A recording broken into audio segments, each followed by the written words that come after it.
तो आखिरकार 4 महीने से लगातार चल रही भारत और अमेरिका के बीच व्यापारिक बातचीत अब अपने निर्णायक मोड़ पर आ चुकी है।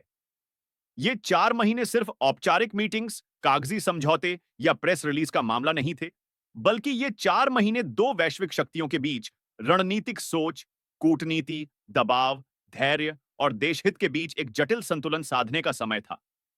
जहां एक और अमेरिका, जो दशकों से अपनी शर्तों पर दुनिया के साथ व्यापार करता आया है, उसने एक बार फिर वही पुराना तरीका अपनाने की कोशिश की।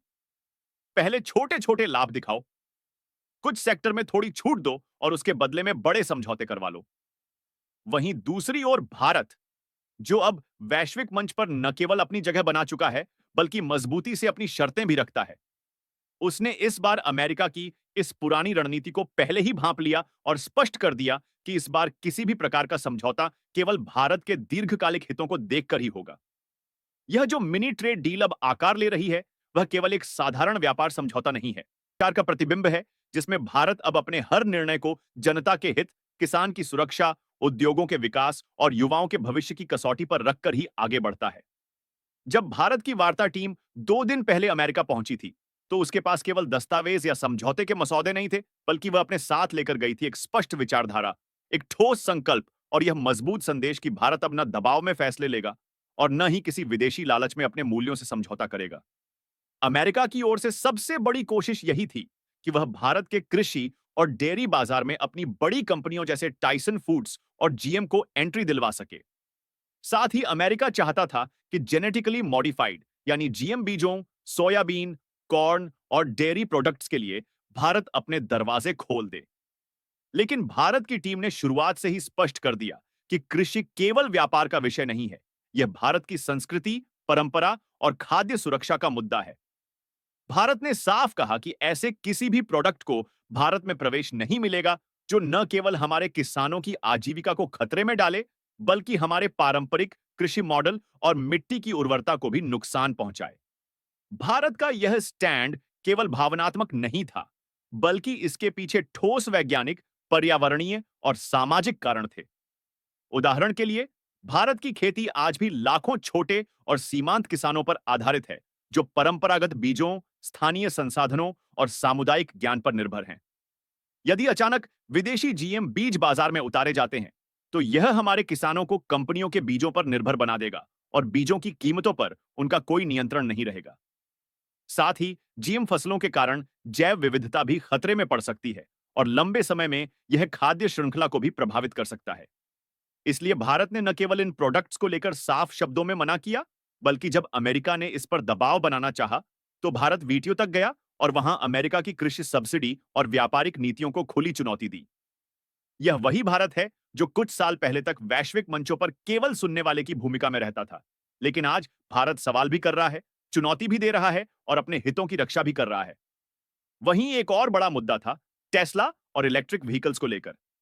अमेरिका चाहता था कि भारत टेस्ला को टैरिफ फ्री एक्सेस दे, ताकि वह अपनी महंगी इलेक्ट्रिक कारें सीधे भारत में बेच सके।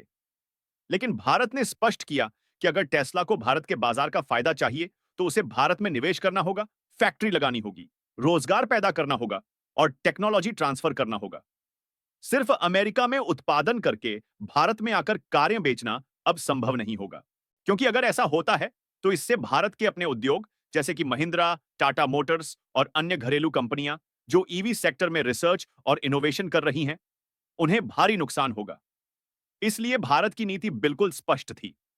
कोई भी विदेशी कंपनी तभी भारत में व्यापार कर सकती है, जब वह भारत में निर्माण करे, मेक इन इंडिया का हिस्सा बने और स्थानीय अर्थव्यवस्था को मजबूती दे।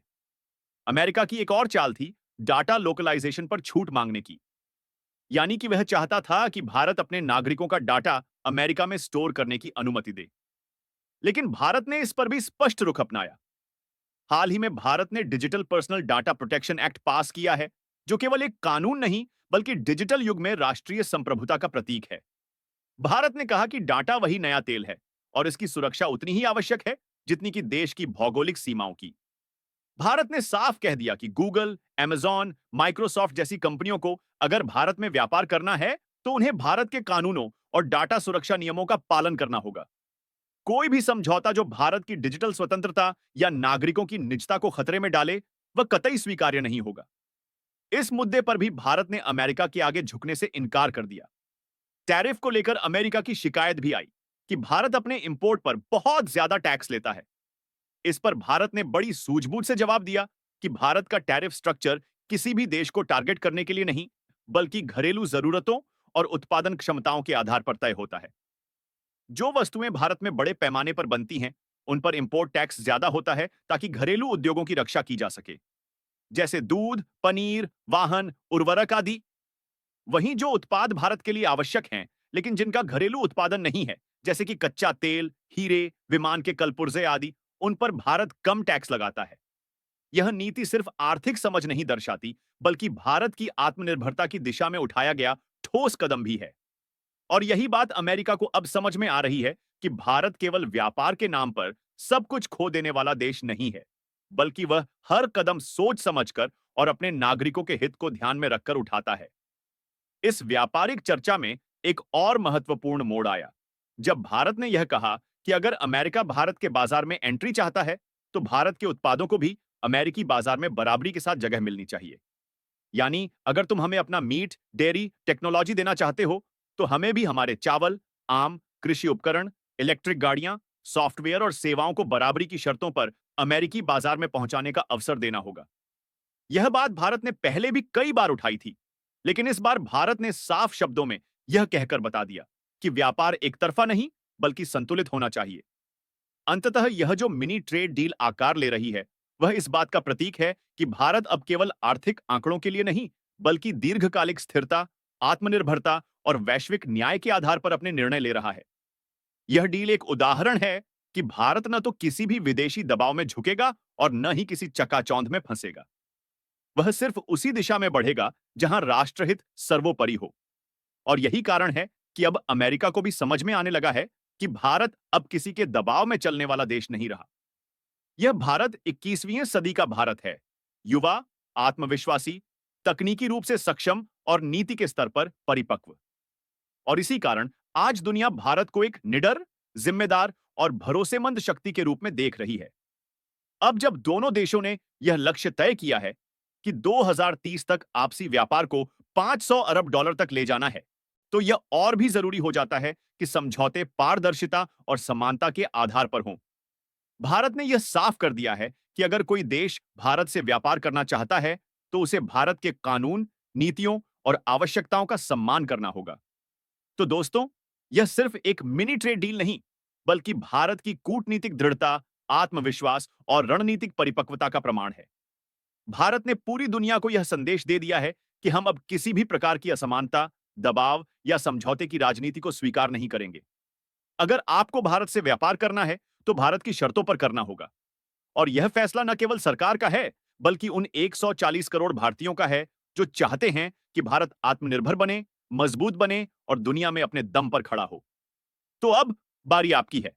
क्या आप मानते हैं कि भारत ने जो निर्णय लिया है, वह सही है? क्या भारत को अपने किसानों, उद्योगों और युवाओं के लिए इसी तरह से आगे सोचना चाहिए? क्या व्यापार को समानता के आधार पर होना चाहिए या फिर किसी एक देश के फायदे के लिए? अपनी राय हमें कमेंट में जरूर बताएं।